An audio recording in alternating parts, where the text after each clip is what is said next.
Salam, yeni rubrika ilə qarşınızdayım. Düşündüm ki, qoxularla bağlı bir video çəkməliyəm. Ağlınıza ilk gələn video deyil, tamamilə başqa bir mövzuda olacaq. Bu şamları dərsdə qızlar hazırlayıblar və mən düşündüm ki, onların qoxusunu təxmin edeyim ki, bir şam ustası olaraq nə qədər qoxulara bələdəm və onları nə qədər asanlıqla tanıya bilirəm. Hə, özüm də həyəcanlandım. Qoxu ilə çox işləyən insanlar bilir ki, bir müddət sonra burun uyuşmağa başlayır və qoxunu o qədər də yaxşı hiss eləmirsən. Bu mənim bəhanəm olmasın, amma düşünürəm ki, həyatımın tam da bu mərhələsindəyəm. Biraz bu qədər həyəcanlıyam. Amma başlayaq. Çox maraqlı qəliblər var. Keçən dəfə biz qızlarla əlimizdə nə var idisə, demək olar ki, hamısını işlədik və maraqlı işlər, maraqlı rənglər ortaya çıxıb, bunu da deyim. Başlamaq istəyirəm ürək formalı bu qəlibdən. Xırda ürəklərdir. Bunlar daha çox bizə dekorativ kimi lazım olurlar. Şamların üstünü bəzəmək üçün, yaxud da şəffaf şamların içərisini bəzəmək üçün lazım olurlar. Görüm bu buradan necə düşür. Hə, söhbəti çox uzatmayım. Keçim qoxuya. Baxaq. Bunu asanlıqla təxmin edə biləcəyimi düşünürəm. Bu sərin bir qoxudur. Tərkibində limon kimi notlar var. Biraz portağal. Biraz da qoxuyum. Mən daha çox deyərdim lime. Bunu səhv xatırlamıramsa Mila hazırlamışdı. Bunu deyirəm, qoxunu xatırlayır ya da məndən daha yaxşı qoxu bilmə qabiliyyəti var. Sonra keçirik. Bunlar çiyələkdir. 4 dənə çiyələk. Nə qədər görə bilirsiniz videodan çox qəşəng bir rəngi alınıb. Qırmızı və al qırmızıdır. Çox sevirəm bu rəngi. Bunun qoxusunu hiss eləyə bilmirəm. Təəssüf ki, istəyirəm bir dənəsini çıxardım baxım. Bunu da xanım hazırlamışdı. Deyirəm ki, məndən inciməz. Amma mən bunu çıxardıb baxmaq istəyirəm bir dənəsini. Baxaq. Burada da eyni ilə lime qoxusudur. Çiyələyə lime qoxusu. Biz belə bir şeylər eləyə bilirik. İndi bunu xəbəri yoxmuş kimi qaytarıram yerinə. Məncə hiss olunmadı. İdeal yapışdırdım. Burada bizim moruqlar var. Demək, keçən dərs biz qızlarla rəngləri çox qarmaqarışıq bir şey elədik. Moruğu narıncı rəngdə, ürəyi bənövşəyi rəngdə. Burada isə azcana kokos kimi bir qoxu var. Bunları belə qoxlayıram və burnuma gələn ilk qoxunu deyirəm. Sonra qızlardan soruşacağam. Görək onlar necə bir reaksiya verəcək. Bizim keçən dəfə çox maraqlı şamlarımız var. Sütun şamlar işləmişik. Onları mən tək göstərəcəm. Baxın, bunlar süfrə üçün çox ideal şamlardır və mənim də ən sevdiyim şamlardandır.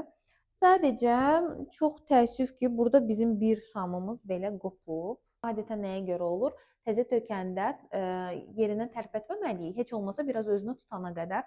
Amma görünür ki, biz bunu tərpətmişik və ona görə belə bir qopma olub. Çox təəssüf.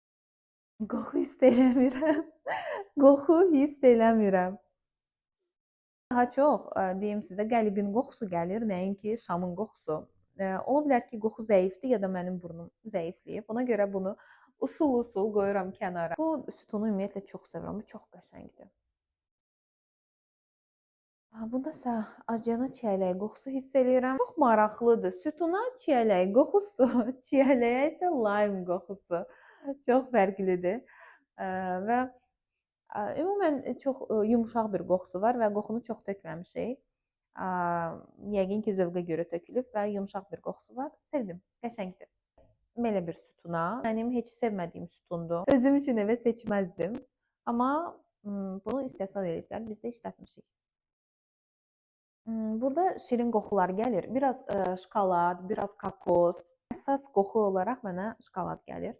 Və belə bir şey deyim, məndə olan qoxuların hamısını əzbər bilirdim və nə qədər çeşid var idisə hamısının. Sonra çeşid daha çox çoxaldı və mən qoxuları unutmağa başladım, qarışdırmağa başladım və dediyim kimi bir müddətdən sonra burunda artıq o qədər də yaxşı iyi bilmə olmadığına görə, zəiflədiyinə görə qarışmağa başlayır və demək olar ki, heç nə hiss eləmirsən. Üstlərinə adları yazıram, silinməyəndə adlarla da tapmaq. Bu sütun da çox qəşəngdir və qızlar bunu biraz solğun qırmızı eləməyi seçiblər. Maraqlı rəngdir və maraqlı formadır. Bu sütunu da sevirəm. Qoxusuna baxaq. Bunda da eynən şokolad. Bunun hətta qoxusu daha çox vurur, şokolad qoxusu. Bunların üstünü görürsüz belə pürüzlüdür. Onlar korreksiya olacaq. Çıxarmamışdan əvvəl 100% korreksiya olacaq, ona görə belədir. Əlimə gəldi piyon. Bu böyük piyondur və tam açılmış piyondur. Biraz belə yaxından göstərmək istəyirəm. Bunun da eyni formada korreksiyaya ehtiyacı olacaq. Qoxusuna baxaq. Ay, çox tanış qoxudur. Bu daha çox şaftalı və çiyələk qarışığı bir qoxudur. Elə hiss eləyirəm. Amma daha çox deyərdim çiyələk.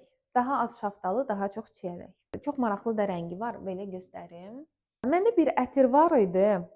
Bu Candle Science-ın ətiri idi, tonka və ud. Mən düşünürəm ki, bu həmin ətirdir.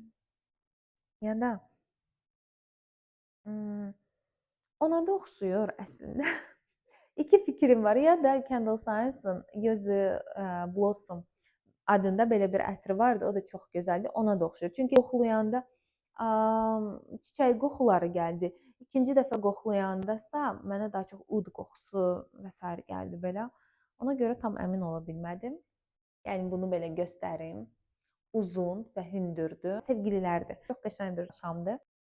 Bu sayımdan qarışıq, sanki biraz şirin və biraz sərin qoxusu var.